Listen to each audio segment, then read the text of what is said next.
Yo yo yo, salut les turfeuses et salut les turfeurs, bienvenue pour un nouveau pronostic de Benoît Requin. Ok, place au pronostic du quintet du jeudi 21 mars, direction Saint-Cloud pour le prix du net. Plat 2100 mètres, 15 partants, Carlas et non partants, réunion 1, course 1, indice de confiance 1 sur 5.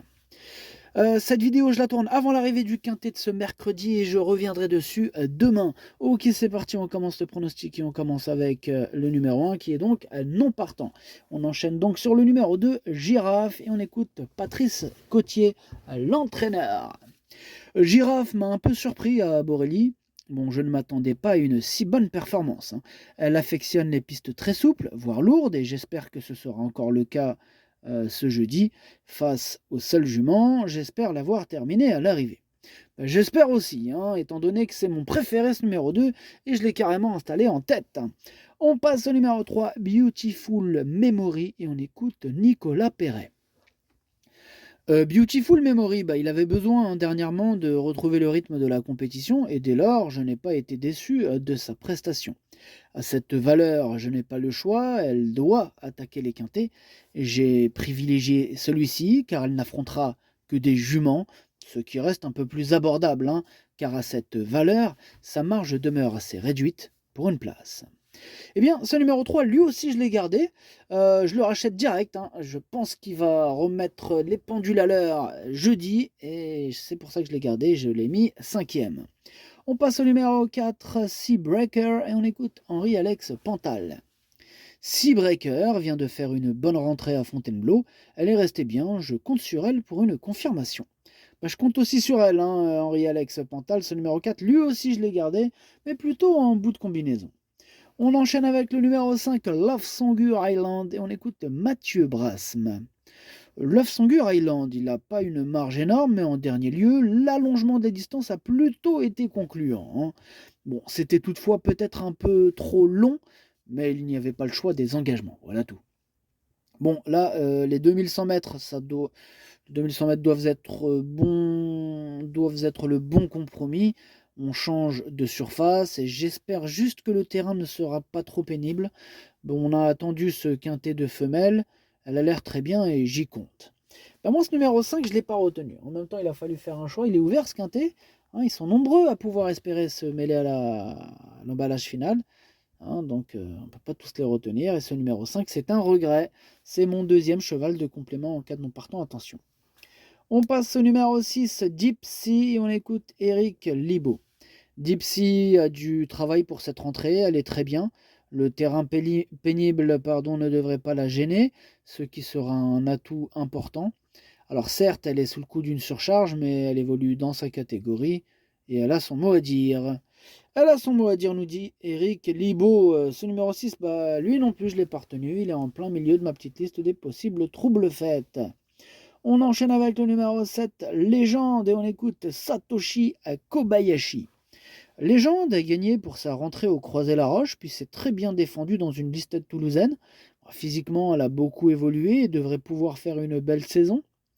Jeudi, c'est une petite rentrée, mais elle a du travail derrière elle et elle apprécie ce genre de terrain. De plus, je la crois compétitive à cette valeur. Je la crois aussi compétitive. Ce numéro 7 fait partie de mes préférés. Je l'ai mis très haut. Je l'ai mis deuxième. Il peut faire mal. On passe au numéro 8, Rodena. Et on écoute Francis-Henri Graffard. Rodena est en forme, prête à faire sa rentrée. Distance et gazon ne devrait pas être un problème. Pareil, ce numéro 8, lui aussi, j'y crois, hein. Il peut frapper un grand coup et je l'ai mis quatrième. On passe au numéro 9, Brandwine. Et on écoute Jérôme Régnier. Brandwine s'est bien comportée dernièrement, me montrant une certaine aptitude aux pistes bien assouplies. Actuellement, je la trouve magnifique et avait montré sa compétitivité à cette valeur. Ces deux dernières performances me laissent penser que l'on peut tenter le quintet de jeudi avec une chance. J'en attends une bonne prestation. Moi, je pense que ce numéro 9, il va en faire souffrir plus d'un sur sa route. C'est pour cette raison que je l'ai mis troisième. On passe au numéro 10, Bumblebee. On écoute mademoiselle Flavie Bresson. Bumblebee a fait une très belle performance en dernier lieu, montrant qu'elle avait la pointure à ce niveau. Je ne pense pas que le terrain pénible la dérangera. Elle a été préservée en vue de cet engagement uniquement réservé aux femelles. Elle est en magnifique état. L'idéal serait qu'il y ait un rythme assez soutenu, je compte sur elle. Moi, je pense qu'elle peut terminer à l'arrivée de ce quintet, hein, qu'elle en a les capacités, Bumblebee, et je l'ai retenue, je l'ai mis 6e. On passe au numéro 11, Speedy Angel, et on écoute Yann Lerner. Speedy Angel a fait une bonne rentrée après un long arrêt. On a toujours un peu peur, hein, quand il s'agit d'une deuxième sortie après une absence prolongée. Mais elle a l'air d'être bien rentrée de sa course. Le matin, elle s'y prend assez bien en terrain lourd. Si tout se passe bien, elle est compétitive. Ah, pareil, ce numéro 11, lui aussi je l'ai gardé, mais en toute fin de combinaison, hein. On enchaîne avec le numéro 12, Kimina. On écoute Grégoire Linders. Kimina, elle a souvent joué de malchance, hein, mais je reste persuadé qu'elle peut bien faire à ce niveau. Terrain et distance étant dans ses cordes, elle devrait bien courir. Ah, ce numéro 12, hein, on ne peut pas dire qu'il brille par sa régularité. Moi, pour ma part, je ne l'ai pas retenu, hein. Il donne un peu mal à la tête, ce numéro 12. Elle donne mal à la tête, Kimina. Et je ne l'ai pas retenu, du coup, elle est à l'arrière de ma petite liste des possibles troubles faits. On passe au numéro 13, Lighted Glory. On écoute Johan Bonnefoy. Lighted Glory, elle revient en bonne forme, hein, comme le prouve sa victoire canoise. Ce jour-là, certes, l'opposition n'était pas la même, mais elle m'a montré qu'elle était toujours aussi courageuse quand sa forme était bonne. Bon, sur sa lancée, on tente ce handicap face aux juments qui arrivent à point nommé. Elle possède des atouts et devrait très bien se défendre.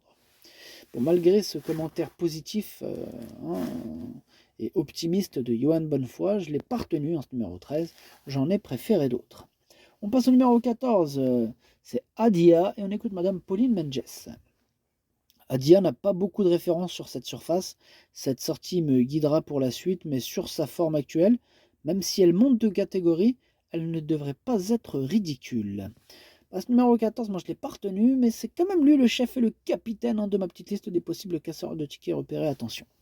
On passe au numéro 15, Dream Wicker, et on écoute Stéphane Richter. Dream Wicker est supplémenté car je profite du terrain bien souple, un élément dont elle a besoin en fait, et oui. Le raccourcissement de la distance lui conviendra. Cela dit, elle est très fatiguée, elle était très fatiguée là après Cagnes-sur-Mer, et elle a eu besoin de temps, hein, pour récupérer.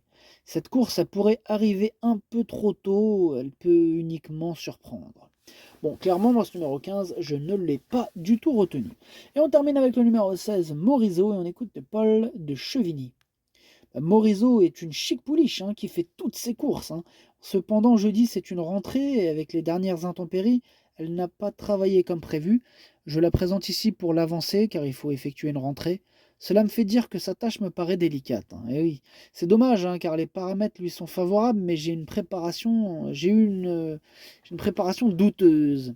Oh là, carrément douteuse, nous dit Paul de Chevigny. En tout cas, moi, ce numéro 16, c'est celui qui me prend le plus la tête, hein. Eh oui, c'est lui mon cheval de complément en cas de don partant. C'est lui mon gros regret. Attention, possible cassage en vue. Le pronostic, ça donne 2, 7, 9, 8, 3, 10, 4, 11. Merci d'avoir suivi cette vidéo. N'hésitez pas à mettre un pouce bleu si la vidéo vous a plu. Pour accéder à tous mes tickets pour la course du Quintet, rendez-vous directement en description de la vidéo. À jouer avec modération. Bonne chance. Chopez-le moi. Ciao.